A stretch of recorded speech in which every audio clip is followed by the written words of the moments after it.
Salut à tous, bienvenue dans cette nouvelle vidéo à 24 heures du match retour du Paris Saint-Germain contre le FC Barcelone. Le Paris Saint-Germain va devoir remonter 2 buts pour se qualifier, 1 but pour les prolongations. Alors tout le monde croit en cette qualification comme tous les ans, à chaque fois c'est le même cinéma, tu perds au match aller et tu crois qu'au match retour tu vas faire une remontada, mais nous on fait pas de remontada, nous on les subit malheureusement.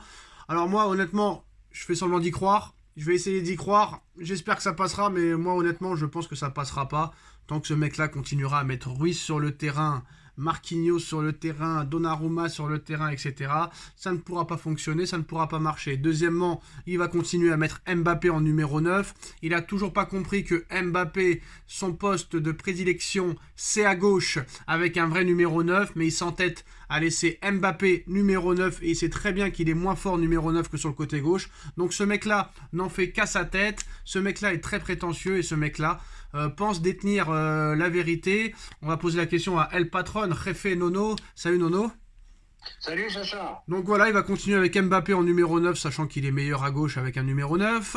Il va continuer avec son Fabian Ruiz, qui est de plus en plus mauvais, mais comme c'est un Espagnol, on mettra pas Ugarte, on mettra Fabian Ruiz. Il continuera avec son Marquinhos, qui n'a plus de couilles, avec son Donnarumma, qui fait 3 mètres, mais qui n'arrive pas à se servir de ses bras.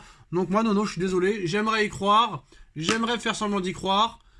J'aimerais que ça passe, mais il faudrait vraiment un Barcelone catastrophique pour passer. Mais avec cette compo-là qui nous est annoncée, ça va être compliqué de se qualifier. Parce que non seulement les joueurs ne jouent pas à leur place, et en plus de ça, certains joueurs sont très mauvais. Et en plus, il met des joueurs qui n'ont rien à faire là, à certains postes, comme au milieu de terrain par exemple. Donc moi, Nono, je suis désolé, j'aimerais y croire, mais je n'y crois pas. Eh ben Sacha, l'heure du bilan va sonner demain, hein. Voilà, on va y voir plus clair.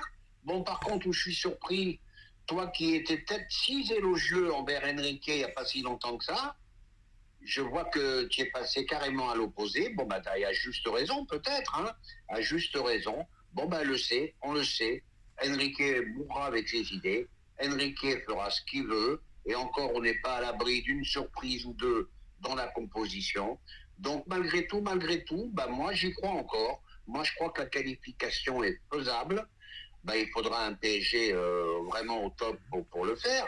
Mais je vois Barcelone, j'ai encore vu le match contre Cadix. Bon, tu vas me dire que c'est un match de championnat, tout simplement.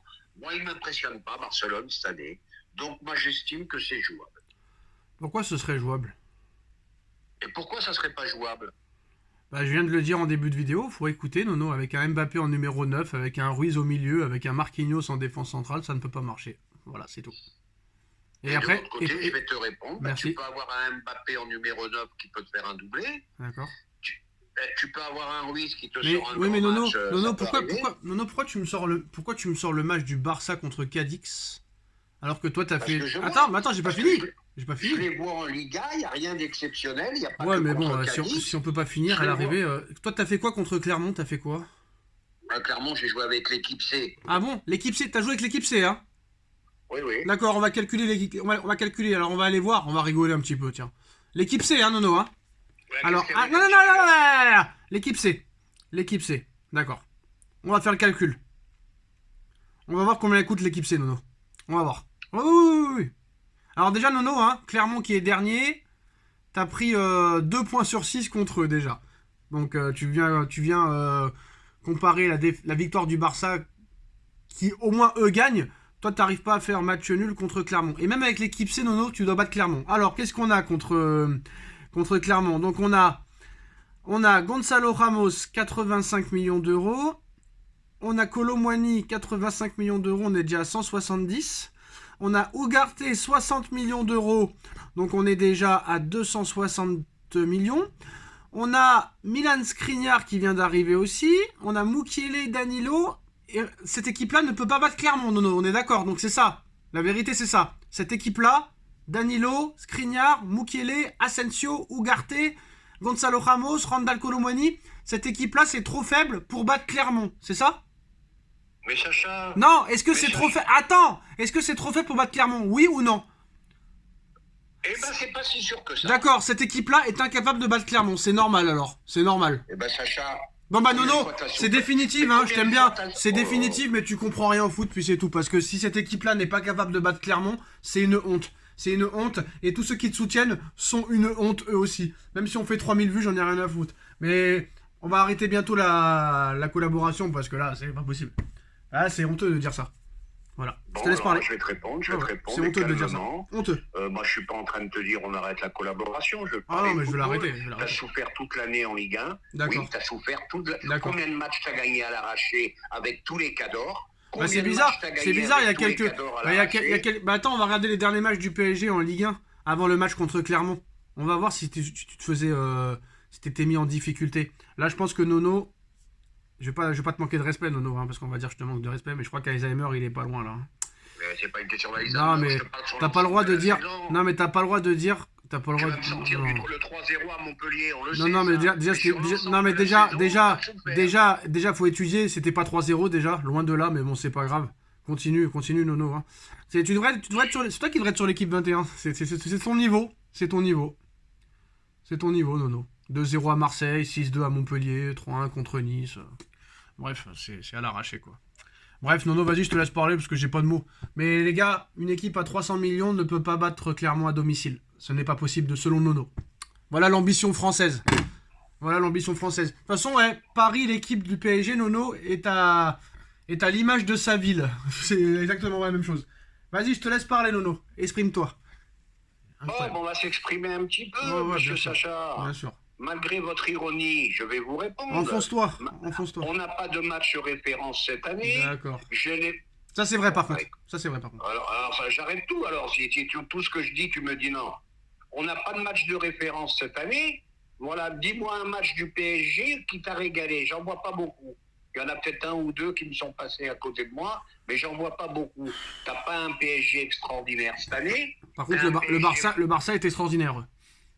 Je finis. T'as un PSG qui est beaucoup moins fort que l'année dernière. Je le dis et je le répète. Et puis voilà, t'as eu des erreurs de recrutement. T'as un PSG champion de France. Frère, l'année dernière, t'as été champion avec 1 point d'avance. Qu'est-ce que tu me dis que t'es plus fort que... Arrête, allez, ils étaient en libre. Allez, va te coucher. Arrêtez. Va te coucher, n'importe quoi. L'année dernière, ils étaient en libre à la fin, ils voulaient même plus jouer. Non, mais laisse tomber. Arrêtez les conneries. Laisse tomber, va. Bon, ceci dit, le PSG, demain, écoutez-moi bien tous, demain, le PSG va se qualifier et va gagner 3-2 et va gagner au penalty. Écoutez ce que je vous dis. Rendez-vous à 23h demain. D'accord. Bon. Et quoi? Et vous verrez qui a raison. Alors, bonne nouvelle. D'après RMC Sport, Manuel Ugarte pourrait débuter à la place de Fabian Ruiz contre le Barça. Alors, qu'est-ce que tu dis maintenant? Tu vas changer d'avis? Est-ce que le PSG a une chance contre le Barça avec Ugarte? Bradley Barcola devrait débuter en attaque. La charnière centrale sera composée de Marquinhos et Hernandez. Non, moi, ce que je trouve honteux, c'est d'attendre une défaite pour mettre l'équipe qu'il faut, quoi. Pour moi, c'est de l'incompétence. Alors, pour revenir à ta question, t'as changé d'avis sur Luis Enrique, mais j'ai fait mon mea culpa après la défaite, hein, où j'ai dit que nous, on s'emballait trop vite, parce qu'il fait quelques changements, ou qu'il a les couilles un petit peu. En fait, il a pas de couilles. S'il fait comme les autres, là, c'est juste le Qatar qui lui a dit de mettre Mbappé sur le banc en Ligue 1 pour le faire chier, mais à l'arrivée, il fait comme les autres. Et puis, c'est pas parce que tu mets Ugarte au milieu que tout va changer. Il faut dégager Marquinhos. Il faut dégager Donnarumma. C'est ça qu'il faut faire demain. Demain, il faut dégager Donnarumma. Il faut dégager Marquinhos et mettre Danilo à la place d'Hernandez. Et aux côtés de Mendes avec Hakimi. Ugarte, c'est bien avec Vitinha et Emery. Barcola, Dembélé, Mbappé. Mais Mbappé à gauche. À gauche. Là, on est entièrement d'accord. À gauche. Mbappé à gauche, c'est nettement meilleur qu'avant. Voilà. Et tout le monde le sait, ça. Tout le monde le sait. Tout le monde le sait, mais pourquoi il insiste, je sais pas, on va savoir. Parce que le gars, il veut prouver que en faisant autrement, je peux avoir aussi le dernier mot et vous prouver qu'on peut se qualifier, machin. C'est des trucs comme ça. C'est ce genre-là. Pareil, on verra le résultat final. Hein. Si tu gagnes, tu auras peut-être raison. Si tu perds, c'est sûr, ouais, tranquille. Mais non, moi, je sais pas, j'y crois pas, parce que tous les ans, c'est pareil. L'année dernière, au Bayern, on va le faire. À Madrid, on va le faire. Au machin, on va le faire. C'est toujours du cinéma. Oh non, ouais. Au match aller, le match aller, les supporters, ils te font un communiqué. On va leur faire l'enfer dans le stade. Ils vont avoir peur. Ça va être une arène imprenable, frère. C'est bon. C'est quoi ces supporters qui font les mêmes chants pendant 1 heure et demie, Nono? Nous, on a connu, nous. On était abonnés entre 2001 et 2003. On a connu les vrais supporters. Bon, c'était des violents, mais ça résonnait de ouf. Et même, on regardait plus les supporters que les matchs. Mais là, frère, pendant 1 heure et demie, t'as... Laisse tomber, laisse tomber. Même moi, quand je regarde le match, Nono, j'ai... Par contre, demain, ce sera les vrais ultras qui sera au stade. 1500 ultras demain, Nono. Ah oui, ça va faire du bruit, ça. Ça va faire du bruit. Ça va faire du bruit. Bon, ben écoute, pour résumer, demain c'est l'heure du bilan, hein. Échec de Enrique ou réussite de Enrique, hein. Ça va être très rapide, hein. Tout dépend du résultat demain, hein. Peu importe la manière, hein. Demain tu gagnes, Enrique c'est le plus grand. Demain tu perds, Enrique c'est... Non, mais de toute façon, quoi qu'il arrive, Enrique va rester. De toute façon, il n'y aura pas de licenciement, de machin. Voilà. Par contre, non, moi je voudrais parler vite fait du Bayer Leverkusen. Quel travail de Xabi Alonso. Quelle équipe phénoménale. Est-ce que pour toi c'est plus impressionnant que... Bon, après, c'est pas fini la saison. Mais est-ce que 43 matchs, toutes compétitions confondues, ça a déjà existé en Europe, ça? Je sais pas, j'ai pas... Parce que Arsenal, c'était les invincibles, mais seulement en championnat. Mais là, invaincu en championnat, invaincu en Europa League, invaincu en Coupe d'Allemagne, vainqueur du championnat d'Allemagne avec 11 points ou 12 points d'avance, 5 journées de la fin, encore en quart en Europa League, finaliste de Coupe d'Allemagne. Florian Wirtz, quel joueur, Frimpong, Grimaldo et compagnie. Impressionnant. Hein. Eh ben, je vais te dire, j'ai pas souvenir d'un tel parcours, j'ai pas souvenir. Bravo, monsieur Alonso, grand entraîneur. Le mec, moi, je vais te dire, hein, moi, en début de saison, bon, maintenant, parce que plus les journées passent, plus tu commences à connaître les joueurs. Mais en début de saison, tu m'aurais dit, cite-moi 4 joueurs du Bayer Leverkusen, j'aurais été incapable. Bravo, monsieur Alonso. Il y en a plein, il y en a plein, non, il y a aussi Boniface, phénomène ce joueur, je sais pas d'où ils l'ont sorti celui-là. Bah, oui, et l'ancien Toulousain, l'ancien Toulousain, Adli, phénomène. Début de saison, tu m'aurais dit cite-moi en 5, je n'aurais pas pu le Et qu'est-ce que tu penses?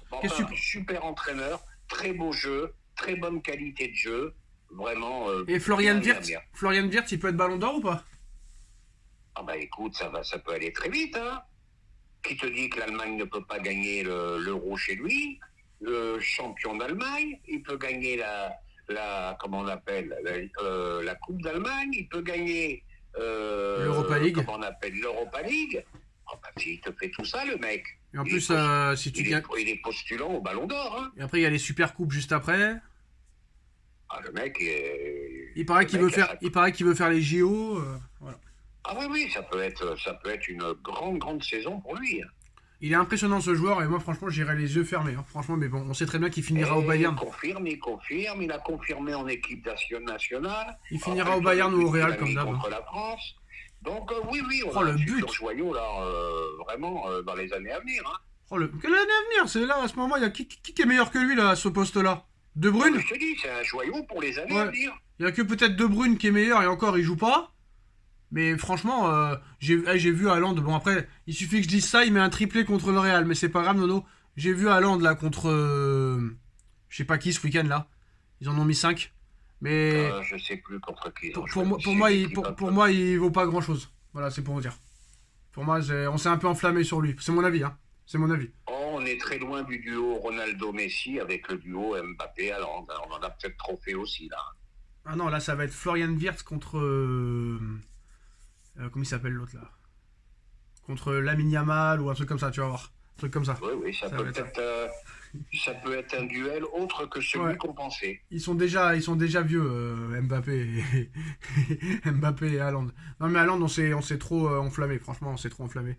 Même rien à voir avec Zlatan, avec tout ça pour moi. C'est mon avis, hein. Après, Haaland, c'est un finisseur, tout simplement. Hein. Bah oui, on s'est enflammé. Et encore, il galère.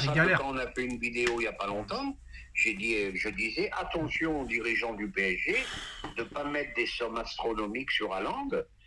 Parce que faut mieux mettre sur Kolo Muani. Faut mieux mettre sur Kolo Muani, c'est mieux. Pas sur Haaland, mais sur Kolo Muani, t'as le droit. T'as le droit de mettre des sommes. Kolo Muani, bah écoute, qu'est-ce que tu veux que je te dise? Allez, ciao à tous les gars. À demain. À plus tard. Ciao. À tchuss, Frangin.